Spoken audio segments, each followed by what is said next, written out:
Hey guys, Mono here with some tips on how to deal with the Termicide tower mission that's part of the current major order in Helldivers 2.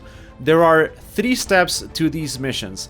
First, you activate a main terminal, then you activate one of the 3 towers, and once that tower is active, you defend it against the bugs until it's done loading up. You do this for all the towers and the mission is over. I've seen a bunch of discussions online on what the best way to tackle these is, because there's actually a bunch of stratagems that will actively sabotage your chances of success, mainly anything that can damage the towers. So eagle airstrikes, orbital bombardments, mortar turrets, that type of thing. This actually makes pairing up with randoms for this mission a bit frustrating, but instead of kicking players that might not have played the mission yet or just don't know what it's about, remember to help your fellow Helldiver by talking to them either by text or voice and explain to them why they shouldn't bring these stratagems. Once a tower is activated, bugs will come from 4 opposite sides of the tower, spawning in bug breaches, but there's also some patrols around that will join in on the action. They will focus almost exclusively on attacking the tower and shutting it down, so here's the strategy that seems to be most effective. Bring in a Gatling turret and an autocannon turret. The Gatling will obliterate the weaker enemies, while the autocannon is going to do massive damage to the mediums and the heavies, specifically to the Bile Titans and the Chargers. It's actually surprising how much damage these turrets can dish out if you keep them alive. They're not as effective in regular missions because you usually need to move around a lot, but for these missions and the way the map is designed, it works out perfectly.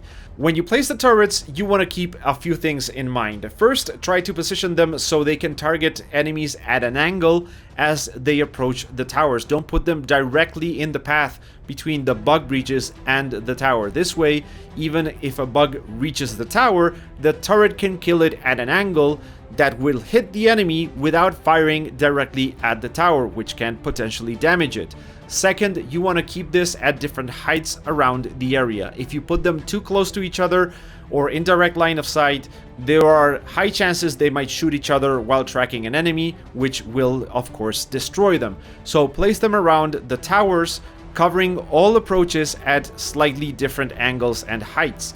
Despite being able to take out most enemies on their own, you're still gonna need to put in some work to defend them and take out any remaining enemies. So part 2 of the strat is taking an absolutely excessive amount of expendable anti-tanks and just spamming them all over the area. Use them to take out Chargers and Bile Titans as soon as you spot them, and keep calling the stratagem as soon as it's off cooldown. Lastly, you could either bring in smoke.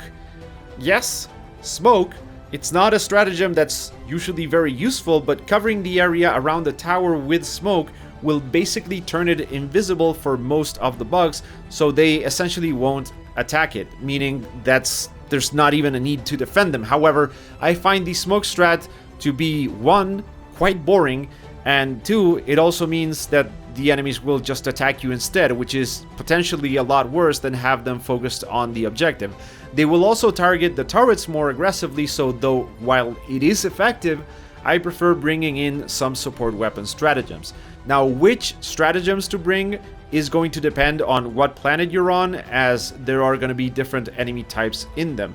If you run into a lot of bile spewers, bringing stuff like railguns, autocannon, and grenade launchers is going to help a lot. If there's a lot of hunters, I recommend the Stalwart, which is what I'm using in these clips. It's less cumbersome than the flamethrower and can kill those small to medium-sized enemies a lot faster and at a much longer range without the risk of damaging anything.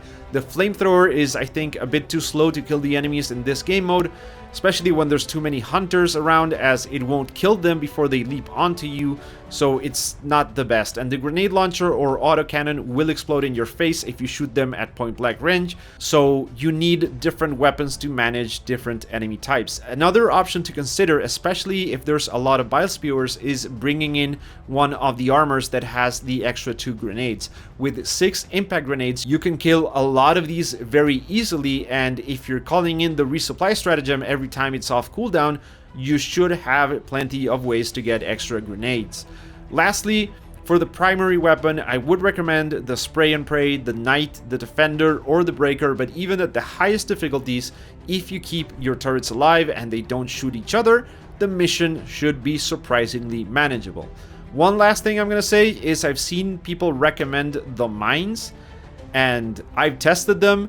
Once the bugs go across and clear a path along the mines, they will not trigger the other mines, so the mines are actually surprisingly ineffective. I used to be a mine advocate, but I think they are especially bad for this game mode. Alright guys, that's it for this video. Let me know down in the comment section if you have another strategy to recommend. As always, thank you for watching, and I hope I will catch you in the next one.